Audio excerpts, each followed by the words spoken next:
নমস্কাৰ, মই এঞ্জেলা চাংমাই। আশা কৰো আপোনালোক সকলো ভালে আছে। এয়া যিহেতু ফাকুৱাৰ সময়, ফলগোৎসৱ বা হোলী খেলাৰ সময়, গতিকে আজি আপোনালোকলৈ আগবঢ়াব বিচাৰিছো হোলী কিয় খেলা হয়, কেনেকৈনো হোলী আৰম্ভ হৈছিল, এই বিষয়ে এটি কথোপকথন মোৰ শিক্ষাগুৰু অনিতা ডেকাবৰৰ কলমেৰে। আচলতে বহুখিনি কাহিনী আছে। আমি সকলোৱে জানো ভগৱান শ্ৰীকৃষ্ণ আৰু ৰাধাই বৃন্দাবনত অজস্ৰ গোপীৰ সৈতে ফাকুৱা খেলিছিল।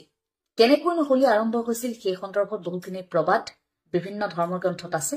আজি তাৰে এটি কাহিনী আপোনালোকলৈ আগবঢ়াইছো ভগৱান শ্ৰীকৃষ্ণ আৰু ৰাধাৰ কাল্পনিক কথোপকথনৰ জৰিয়তে। আহকচোন জানো কেনেকৈনো হোলী আৰম্ভ হৈছিল আৰু কিয়নো হোলী খেলা হয়। ভগৱান শ্ৰীকৃষ্ণ আৰু ৰাধাৰ এই কাল্পনিক কথোপকথন আৰম্ভ কৰিছো।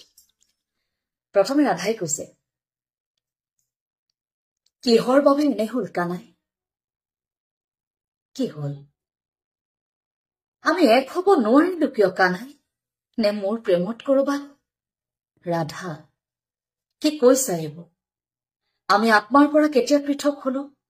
আৰু তুমিও অন্য নাৰীৰ দৰে ভাবিবলৈ শিকিছা নেকি? নাজানো কানাই।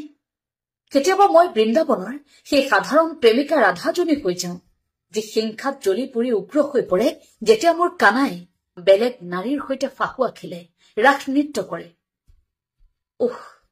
মোৰ কাষলৈ আহা ৰাধা, তুমি মোৰ চকুত চোৱা, মোক দুৰ্বল নকৰিবা কানাই। তেতিয়া কৃষ্ণই কৈছে, ৰাধা, ফাগুনৰে পূৰ্ণিমা নিশাত তুমি কি দেখিছা? অজস্ৰগৰাকী প্ৰেম প্ৰাৰ্থিনীৰ প্ৰতিচ্ছবি নে মাথো তোমাৰ ছবি? প্ৰতিটো হোলীত মই ৰামধেনুৰ সাতু ৰঙৰ সুবাসেৰে ফাকুৱাৰ গুৰিৰে তোমাক উপচাই পেলাওঁ।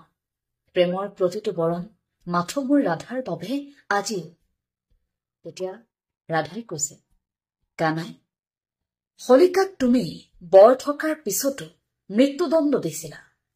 ভক্তৰ প্ৰতি থকা তোমাৰ এনে স্নেহ আৰু দায়বদ্ধতাক লৈ মই গৌৰৱান্বিত। কৃষ্ণ, ৰাধা, প্ৰহ্লাদে মোক পূজা কৰিছিল আৰু হিৰণ্যকশিপুৰে মোক পূজা কৰা নাছিল। সেই কণমানিটোৰ এটাই অপৰাধ আছিল যে অহংকাৰী পিতৃৰ আজ্ঞা পালন কৰা নাছিল।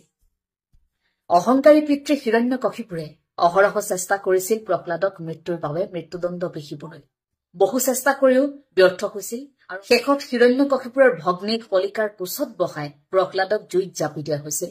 আৰু সেই মুহূৰ্তত মই প্ৰহ্লাদক মৃত্যুদণ্ডৰ পৰা ৰক্ষা কৰিছিল, কিন্তু হলিকাক মৃত্যুদণ্ড দিছিলো। আৰু তাৰ পিছ মুহূৰ্ততেই ৩ সন্ধ্যা অসুৰ হিৰণ্যকশিপুৰক মই নৰসিংহ ৰূপ ধৰি হত্যা কৰিছিলো।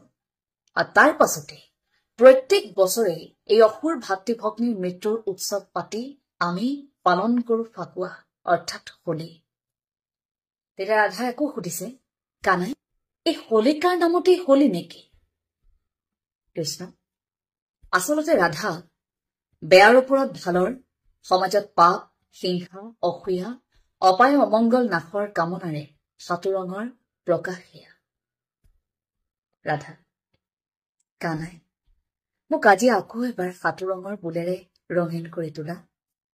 কৃষ্ণ, তুমি সদায় পূৰ্ণ ৰাধা। মোৰ ভক্তবোৰে প্ৰায় মোক প্ৰশ্ন কৰে, কিয় মোৰ নামৰ আগত তোমাক পূজা কৰিব লাগে, ৰাধে শ্যাম, ৰাধা কৃষ্ণ।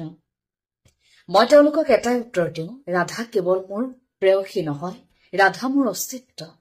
লক্ষ লক্ষ ভক্তৰ মাজত একো নিবিচাৰি মোক সৰ্বস্ব উজাৰি দিয়া ৰাধা মোৰ একমাত্ৰ ভক্ত। তেতিয়া ৰাধাই কৈছে, কানাই, মইতো তোমাৰ বাহিৰ সুৰ বিচাৰো, সেয়া যেন স্বাৰ্থ নহয়। তেতিয়া কানাই কৈছে, মোৰ দুচকু আৰু ওঠৰ ভাষা তুমি বুজা, হৃদয়ৰ ফলগু হৈ তুমি যে বৈ আছা, সেই অক্লান্ত আমাৰ অনুৰাগৰ প্ৰেমৰ প্ৰতিধ্বনি বাহিৰ সুৰৰ মাজেৰে নিকৰে ৰাধা। তেতিয়া ৰাধাই কৈছে, কানাই, বৃন্দাবনৰ সেই নিধিবন মাথো আমাৰ মিলনৰ বাবে তুমি সৃষ্টি কৰিলা। তোমাৰ বাঁহী আৰু তোমাৰ অনুৰাগ এক হৈ আচন্ন কৰে সমগ্ৰ বৃন্দাবনৰ সেই নিধিবন। আজিও সেই নিধিবনত আমি এক হওঁ। কোনো মনুষ্যই আমাৰ মিলন চাব নোৱাৰে। যদি আমাৰ মিলন চাবলৈ সেই সাহস কৰে, তেওঁ উন্মাদ হব অথবা তেওঁ মৃত্যু হব। তুমি মোৰ মৃত্যুৰ পাছত দিয়া মহামিলনৰ স্বৰ্গ এয়া, মোৰ বাবে সৰ্বশ্ৰেষ্ঠ দান এয়া। মোৰ প্ৰতিটো মুহূৰ্তত মৃত্যুৰ পাছত দিয়া সৰ্বশ্ৰেষ্ঠ দান এয়া ৰাধা নামৰ ভক্তৰ প্ৰতি নকানাই। নমস্কাৰ।